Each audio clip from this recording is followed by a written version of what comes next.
Voilà donc to sepeli ya mingi ko jabine belé na moment lokola oyo parce que to kangi bongo o azali mutumishi nde balobaka na Swahili mosali na Nzambe aza servant de Dieu auti bongo na mikili ya poto kombo na ye maman Véron Mbala mwasi ya papa Teddy Mbala ba kambaka bongo église Splendeur na mikili ya poto tokotika ya kendete parce que azali mwana mboka to pesi mbote. Bonjour maman Véron. Bonjour Fanny, bonjour.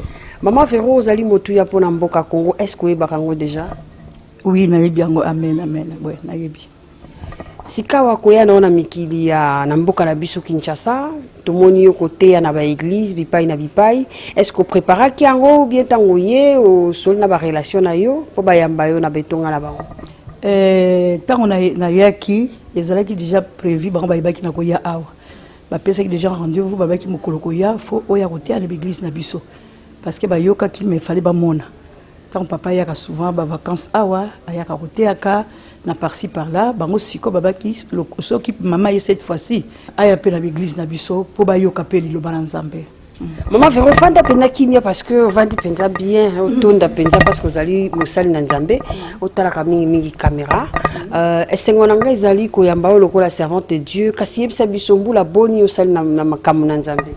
En tout cas bambou les amo ebele parce que liboso nazali osambela nazali ka lokwa chrétien moko ordinaire na kota ki penza na bonzambe te na kota na bonzambe tango toko mata toko sambela Nzambe pe ko mabiso na ba dimension mususu ya wana penza to kota pe na kati ya bonzambe po ya liboso boko sambela mais bo sambela lolenge wana te boza lokolo moko libanda na kati moko libanda mais tango toko kota to comme une espérance makama Nzambe to koma pena 100% Jésus. Kolandisa makanisi na yo vision na yo ya vie, est-ce que zalaka volonté na yo kozala pembeni ya mosali ya Nzambe pona kotonga pona Nzambe? Ezala volonté na ngati. Okay. Nga volonté na yebaki te un jour na koteya papa na nga pe azali awa ayebi mukolo moko te yebaki nga na koteya. Ezali ka Nzambe mabongisa Nzambe nde abongisa ke zalo lenge wana. Parce que au mona neti to ko pesa exemple net apôtre Paul azalaki brigand azalaki persécuter ba chrétien. Mais na kat na destiné Nzambe ezalaki ke ya ko sala Nzambe mukolo moko. Donc ba destiné na biso na makamnyo surtout ato melaka masanga ato sala mabe mais so ezana plan Nzambe e ko kisaka mukolo moko na kombo na Yesu. Ezalaka facile pour na yo kotika mokili ndenge tolobaka parce que baike balobaka Nzambe alobi tozaya mokili te. Tozana mokili kasi tozaya mokili te maladie yaka pona biso mais biso to yaka pona maladie te. Est-ce que ezalaka facile ko kotanela Nzambe pe kotonga? Ezalaka facile au début. Nazaki mutu mo ndena mutu tout à l'heure nazaki mutu tantôt plutôt. Lelo na koya lobi na keko mela, lelo na koya lobi na ko mela, même kolomoko nazwaka décision. Yana makama Nzambe ezali, Nzambe okita te. Yo faut la décision. Tant yo sala pamoko et Dieu va t'aider le reste. Nzambe ko kitata lobino yo melaka masanga azui verre ya masanga abombe melaka tsuté makamona foza eza foza décision moko personnelle tango za décision personnelle pe o associé ngona Nzambe na molimo santo et Dieu va t'aider. Balobaka mingi na mikili ya poto baike basambelaka ondiri basambelaka te parce que mondela sala nyonso mboka wana eza lokola paradis. Est-ce que ça solo yo muto yebi makamba? Eza pela solo te soki eza paradis nde bato bakufaka te. Eza paradis te. Eza nde mboka lokola mbongo nyonso bato bazana ba distraction o bazana no miso okangama nanu ba comprendre te. Nini yo koloba mama o babomi mabala na poto kobanga Nzambe te? Ba papa o pe ba dépêcher ba tiki ba maman pona kolanda makamba munderi loko na koko lobaka ke bazonga nani pa Nzambe pona boye koloba za facilité to éviter makamni ba kufela mo pe ba pe ba chrétien musu pe ba ko diverser yali na dimension ndenge muto yo amemaka dimension na ndinga bonzambe na ye neti ngana ko divorcer te. Il pleut vous neige na ko divorcer te.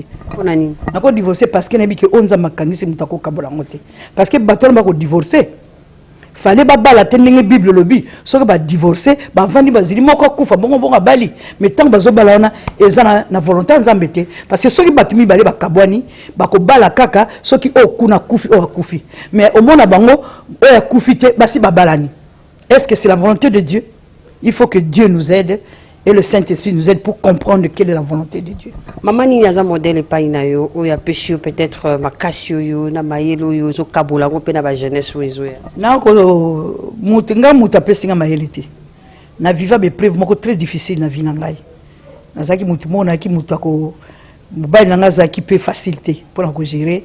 Azaki mutabasi ya komena masanga tout ça là na mekaki ko bunda na nzoto na koka kité. Peut-être loko na nzamba lekisaki ngango.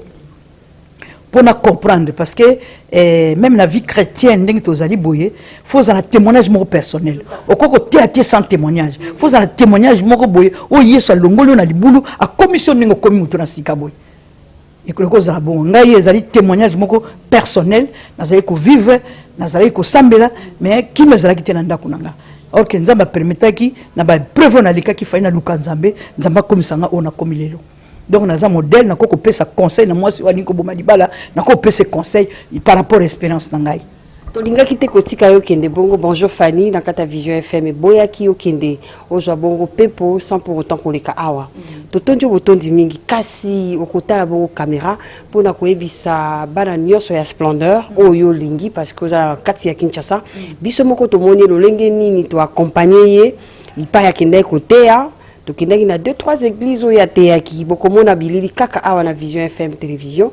Alors maman, t'as la caméra, puis ça banana yo nyo so bambote, ba bisous parce que je reprendrai mbokana.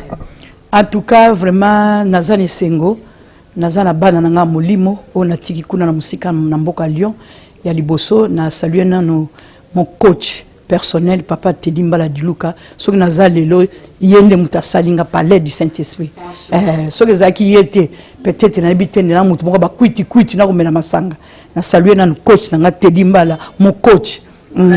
Donc yami balé na pesi couple ya Marilyn na papa aimé vraiment wana penza ba li penza bana nga molimo Marilyn couple Marilyn na papa aimé couple susu ya Jise na Natasha na couple lisusu ya Misha et puis couple lisusu ya nani ya mwasi donc ba couple bezebele na kotanga nyoso tuté ba couple Eve ba couple zebele ba couple ya Aimé na Jolie donc ba couple za ebele kuna donc auto kambaka auto za na bango na bomoko auto za na bango même vision pe to solara bien to za kwa ba église musu sezala ko makamba c'est non tant likambo ali to zo sola na kimia nyonso donc makamno se ko lekana kimia na bana na ngape mususu ya ba jeune bazali kuna donc na pesi Rufine coucou na pesi Achille na pesi Medi na pesi Deborah na pesi donc liste za mulai donc vraiment Nzambe apambola bino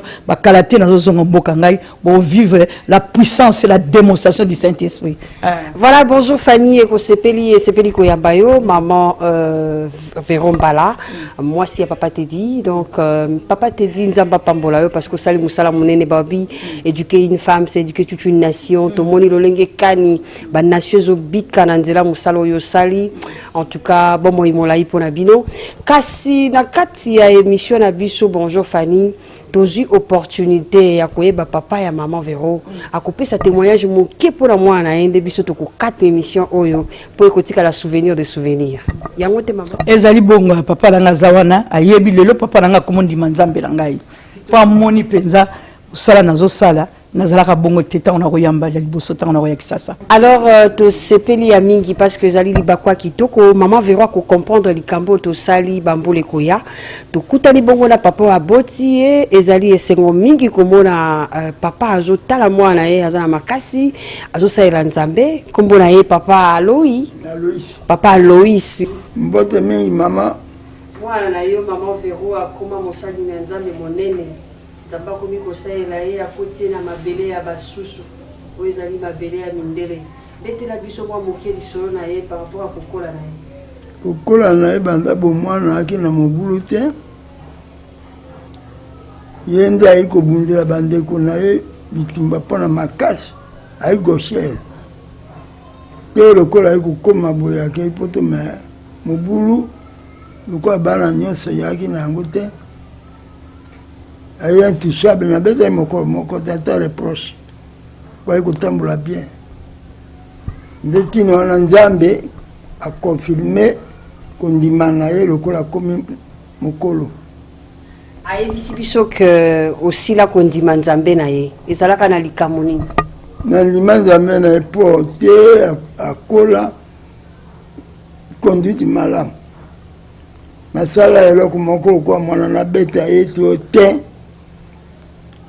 atambolaki malamu nde ntina wana nzambe na kotambola na ye ayekopona ye azala mondimi lelo oyo presse congolaise eye kotandre yo micro pamba to azali bokitani na yo lelo oyo ata oza te nini oyo akoki kosimba to mpe makoki kosalela loko akomi na maloba ya nzambe akoki molakisi makambo ebele soki ye te na lisungi ntango naki na pasi mwaye yali te napela bino exemple wana bayeli kona ebele me kasi ye moko nzambe alakisaki ye ke tata na akobela ayi kotindela ngai lisungi nayi kobika lokola na biki lelo tala ye na kamera azolanda yo opambola ye lipamboli na ye deja nayoki koloba te po tosalaka na nzambe tolobaka yango te yai bongo alors na ye ekokani mpo na nini Véronique boyebi histoire ya Véronique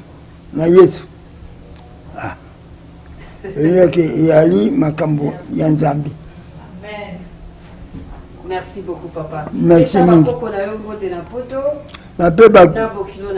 Na bokilo na bakoko bango nyonso balanda ya bokonzi mama na bango akolanda po bomela lokola ngai